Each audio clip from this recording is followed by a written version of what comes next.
আচ্ছা, যদি চাও তোমরা যে তোমার ভালোবাসার মানুষকে সারা জীবন তোমার কাছে রেখে দিতে, তাহলে আজকে আমি তোমাদের সাথে যে পয়েন্টগুলি শেয়ার করব সেই পয়েন্টগুলি কিন্তু সব সময় মাথায় রাখবে, নয়তো একদিন না একদিন তোমাদের ভালোবাসার মানুষ, যাকে তুমি নিজের থেকেও বেশি ভালোবাসতে শুরু করেছো, সে কিন্তু ছেড়ে চলে যাবে।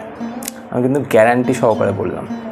তাই আজকের পয়েন্টগুলো মাথায় রাখো, তাহলে কিন্তু তোমাদের সম্পর্ক চিরকাল স্থির থাকবে, টিকে থাকবে। আর সেকেন্ড পয়েন্টটা আমি সবার লাস্টে বলছি, তাই পুরো ভিডিওটা না দেখে প্লিজ যেও না। ফার্স্ট পয়েন্ট, সেটা হলো নিজের সৌন্দর্যটাকে ধরে রাখো। তুমি প্রেম করছো, নতুন প্রেম হয়েছে বা নতুন সম্পর্ক হয়েছে, এইবার সম্পর্কটা আস্তে আস্তে এগিয়ে যাচ্ছে।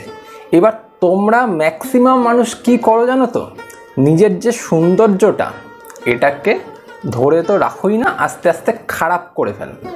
এইবার দেখো, একটা মানুষ প্রথমেই যেটা দেখে সম্পর্কে আসে সেটা হলো তোমার যে এই যে তুমি যে রক্তে মাংস গড়া একটা মানুষ, এটাকে দেখে। তারপর তো তার ভালোবাসা, কারণ তোমার কথা তার ভালো লাগছে, তোমার মনটাকে ভালো লাগছে, এক্সেট্রা, এইগুলো দেখে তার ভালোবাসা হচ্ছে। তার আগে কি হচ্ছে, আগে তো একটা ভালো লাগার জন্ম হচ্ছে, যেটা তোমাকে দেখে সৃষ্টি হচ্ছে। তো এই লুকটাকে, এই সৌন্দর্যটাকে কোনো সময় নষ্ট করো না। অনেকেই এমন করো, মানে অনেকে বলতে গেলে ম্যাক্সিমাম এমন করো যে একটা গার্লফ্রেন্ড জমনে চলে এসছে বা একটা বয়ফ্রেন্ড চলে এসছে, এইবার আর আমার দরকার নেই, আমার সৌন্দর্য ধরে রাখার কি দরকার, কারণ ওর তো আমার সাথে সারা জীবন থাকবে। আর ভালোবাসা যখন, ভালোবাসা আর সৌন্দর্য কী, ভালোবাসায়ও সৌন্দর্যটা মেন। কারণ সে আস্তে আস্তে যখন দেখবে যে তুমি দিন দিন দেখতে খারাপ হয়ে যাচ্ছ, তখন কিন্তু তার নজরটা আরও সুন্দর সুন্দর মানুষের দিকে যেতে থাকবে।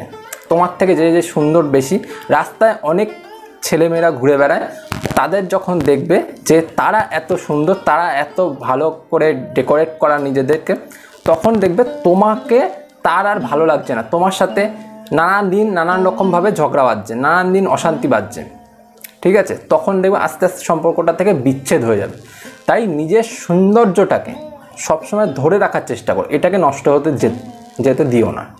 থার্ড পয়েন্ট এটাই যে তুমি সম্পর্কে গেছো, ভালো কথা, এবার সম্পর্কটা চলছে, খুবই ভালো কথা। এবার তোমরা সবাই, বেশিরভাগ ছেলেরা, তোমরা সবাই, তার মধ্যে ছেলেরা অন্যতম, এরা কি করো জানো তো, চিপকু হয়ে যাও।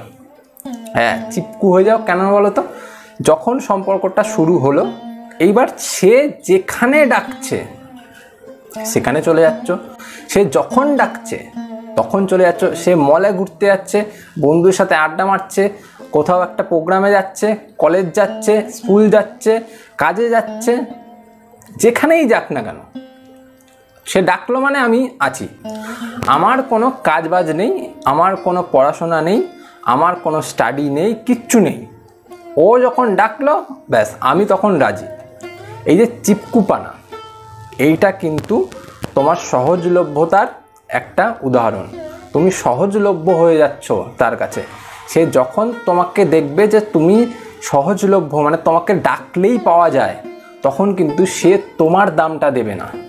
তোমার যে একটা মূল্য আছে, তোমার যে একটা অস্তিত্ব আছে, সেটা কিন্তু সে দেবে না, সেটাকে সে উপেক্ষা করবে। কিন্তু তাই জন্য চিপকু হবে না।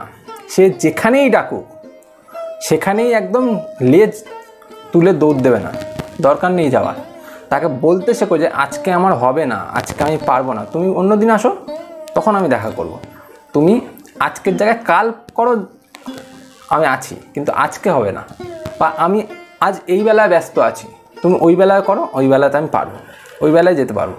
আজ এই বেলায় আমার হবে না, এই বেলাতে আমি একটা কাজ করছি। যখন দেখবে তুমি বারবার না বলতে শিখছো, তখন কিন্তু সে তোমার গুরুত্বটা বুঝবে। সে বুঝবে যে তুমি একটা কাজে ব্যস্ত থাকো, তোমার কাজ আছে, তোমারও একটা অস্তিত্ব আছে, তোমারও একটা গ্র্যাভিটি আছে।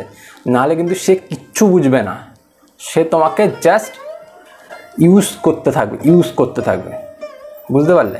কারণ সে জেনে যাবে আর বুঝেও যাবে যে তোমার তো কোনো দামই নেই, তোমাকে চাইলেই পাওয়া যায়, তোমার দাম 2 টাকা। বুঝলে? 4 নম্বর পয়েন্ট, সেটা হলো নিজেকে একটু কৌতূহলী করে তোলো, ঠিক আছে? কারণ তুমি যদি সব সময়, আস্তে আস্তে বলছি বোঝানোর জন্য, তুমি যদি সব সময় এটা করো যে সম্পর্ক হলো শুরু, ব্যাস এইবার তাকে তুমি নিজের সব হাড়ির খবর জানিয়ে দিলে, হ্যাঁ আমি এটা করি, আমাদের ভাঙা ঘর, আমরা একবেলা খাই আর একবেলা নুন ভাত খেয়ে থাকি বা নুন ফ্যান খেয়ে থাকি, তুমি আসলেও তোমাকেও এমনভাবে থাকতে হবে, কলা থাকবে তোমার কাছে, থাকবে না সে। আজ সে বলছে যে তোমার সাথে থেকে আমি নুন ফ্যান ভাত খেয়ে থেকে যাব, তোমার সাথে আমি কুড়ে ঘরে থেকে যাব, এইগুলো সব গিমিক, এই গিমিকে পড়ো না, পরিষ্কার কথা বলে দিলাম। আজ সে বলছে কাল কিন্তু সে অন্য ছেলের সাথে ফুটে যাবে বা অন্য মেয়ের সাথে ফুটে যাবে, এই রকমভাবে কিন্তু সম্পর্ক চলে না। এই জিনিসগুলো তোমরা সবাই ছেলেরাই বলো বেশিরভাগ, তাই জন্য ছেলেদের উদ্দেশ্য করেই আজকে বললাম যে এইসব কথা বলো না, নিজের হাড়ির খবর তুলে ধরো না, নিজেকে যতটা জিজ্ঞাসা করবে সেই মানুষটা তোমার ব্যাপারে যতটা জিজ্ঞাসা করছে ততটুকুই বলো, সে যেইটুকুনি জিজ্ঞাসা করছে সেইটুকুনিই বলো। 2 নম্বর পয়েন্ট, আর আজকে সব থেকে বেশি গুরুত্বপূর্ণ পয়েন্ট এটাই, তাই জন্য আজকে সবার লাস্টে বললাম যে নিজের সোর্স অফ ইনকাম, যেটা তুমি যেটা থেকে সংসার চালাবে, নিজে যেটা থেকে তাকে ভালো রাখবে, সেটাকে বাড়িয়ে তোলার চেষ্টা করো, নিজেকে প্রত্যেকটা দিন উন্নত করার চেষ্টা করো, নিজেকে প্রত্যেকটা দিন আলাদা করে কিছুটা সময় দাও যেখানে তুমি নিজের ভবিষ্যৎ নিয়ে কিছুটা হয়তো সময় কাটাতে পারো বা আলোচনা করতে পারো নিজের সাথে। নিজে যদি এটা না করো, আজ সম্পর্ক ভালো আছে, কাল সম্পর্ক ভালো আছে, 1 বছর সম্পর্ক ভালো থাকবে, তারপর যখন দেখবে তোমার পকেটটা ফুটো, সেখানে একটা পয়সাও জমে না বা একটা পয়সা ইনকামও হয় না, থাকবে সে? থাকবে না। বাস্তবটা বুঝতে শেখো বন্ধু, বাস্তব না বুঝলে আজকের দিনে দাঁড়িয়ে কেউ ভালো থাকে না। তোমার যদি সোর্স অফ ইনকামটাই না থাকে, বা তোমার যদি একটা এমন সোর্স অফ ইনকাম থাকে যেখান থেকে বেশি একটা টাকা ইনকাম হয় না, তুমি সাস্টেন করতে পারবে না। আজকালকার জগতে একটা সাস্টেনেবল ইনকামের দরকার, সেটা করতে হবে তোমাকে। তার সাথে কি করতে হবে? নিজেকে উন্নত করতে হবে। উন্নত কি করতে গেলে কি করতে হবে? নিজেকে বই পড়তে হবে। বই পড়ো, বই আছে দেখবে অনলাইনে অনেক ফ্রিতে বুকস পাওয়া যায়, সেগুলো পড়ো। সেগুলো পড়লে দেখবে তোমার অনেক লাভ হবে। তুমি যদি চাও আমি তোমাদেরকে লিঙ্কের মাধ্যমে বই প্রোভাইড করতে পারি, তোমরা লিঙ্কে ক্লিক করে সেখান থেকে গিয়ে আবার কিনতে হবে, বুঝতে পারলে? তো সেইটাও ব্যবস্থা আছে, তোমরা চাইলে আমি ব্যবস্থা করে দেবো।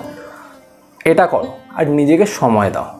নিজেকে সময় দেওয়ার মতন বড় কিছু নেই। সময় দিলে অনেক কিছু জানতে পারবে, বুঝতে পারবে, নিজেকে উন্নত করতে পারবে। আজকালকার দিনে দাঁড়িয়ে এই জিনিসগুলো না করলে কোনো সম্পর্ক ভালো থাকবে না, বুঝতে পারলে? আশা করি বুঝতে পেরেছো। যদি বুঝে থাকো অবশ্যই ভিডিওটাকে লাইক করো, সাথে সাথে চ্যানেলটা সাবস্ক্রাইব করে দাও। 1000 পৌঁছাতে আর মাত্র কয়েকজন বাকি, 28 জন বাকি আছে। চেষ্টা করে একটু করে দাও। আর চলি পরে দেখাবো না একটা ভিডিওতে।